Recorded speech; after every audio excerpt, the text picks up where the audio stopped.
ये खुराक की नाली मैदे में पास हुई हुई है और फिर इस मरीज़ को नाली के ज़रिए जो है वो सारी खुराक दी जा रही होती है। जैसे ये दूध अंडा बना हुआ है और इसमें सिरिंज में डाला है और सिरिंज पे नाली और फिर ये नाली डायरेक्टली मैदे में।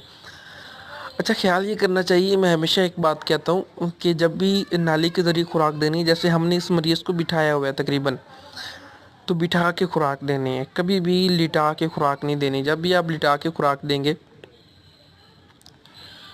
तो उसके बाद वोमिट, मरीज़ को वोमिट आएगी, वो सीधी फेफड़ों में चली जाएगी और पेशेंट जो वो एक्सपायर हो जाएगा।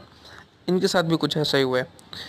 इन्हें मुकम्मल गाइड किया गया था, लेकिन किसी वजह से कोई बंदा आया, उसने पानी पिलाना था और इन्होंने हल्का फुल्का पानी मांगा तो उन्होंने लेटे लेटे जो है ना वो पानी डाल दिया और वो सारा फेफड़ों में चला गया, जिसकी वजह से जो मरीज़ है वो इनका एक्सपायर हो गया।